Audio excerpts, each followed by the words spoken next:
Somalia's presidential election is upcoming amid worries about security and even whether key players will accept the vote. The situation is not new to the nation.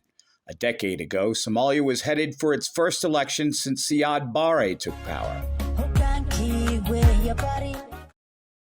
The United Nations was providing assistance as the country was discarding the transitional government for a democratically elected one.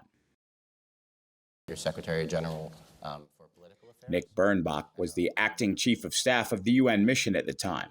He remembers many doubting the election could be pulled off.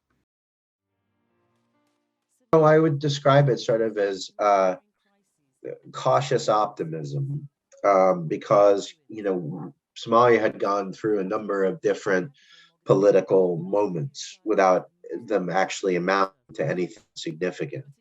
But the Kampala Accord, when that was signed, really injected some new momentum into it. And at every stage post-Kampala Accord, just go off the rails. It just seemed like with the Constituent Assembly and with the meeting of the principals and all these different phases that we went through, it seemed like at any moment something was going to happen to just totally derail the process.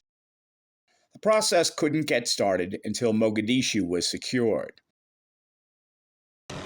Operation Linda Nietzsche combined African Union forces, the Kenya Defense Forces, and units from the transitional federal government of Somalia.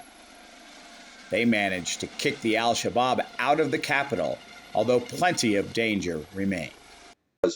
After the Ramadan offensive, they'd been pushed out of Mogadishu, and they weren't particularly thrilled about that. And so they, began a campaign pretty quickly of asymmetric warfare and tactics against Amisom and against us, because up until the Ramadan offensive, they'd been standing and fighting, sort of much more akin to the type of warfare that you would see in a conventional army than an insurgent group.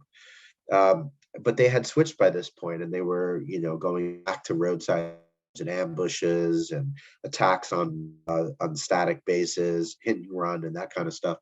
So they were a real threat. But it was also that there were so many different political vested interests in the Somalia context that any one of them that could have felt excluded from a particular meeting or felt things weren't going their way was certainly capable of throwing a spanner in the works by resorting to violence. And so that was a concern too.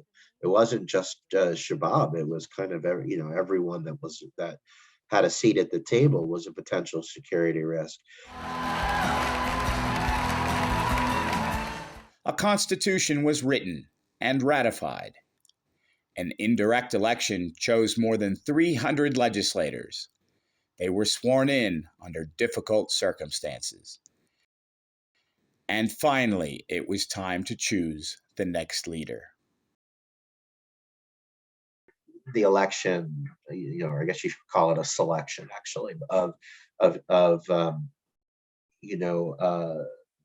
Sheikh Mahmoud over Sheikh Sharif, and then Sheikh Sharif deciding to kind of accept it, right? And that, it was really like a remarkable year. It really was, and there was this moment of real hope that we could be looking at something significant, and because it was a Somali-owned process in a lot of ways.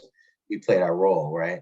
But it was really we had consulted all of the clan elders, and we had brought all of these people into Mogadishu who'd sworn they were never going to go to Mogadishu, and they came, and we protected them, and it worked. Hassan Sheikh Mohamud became the new president. Somalia had started down the path of democracy.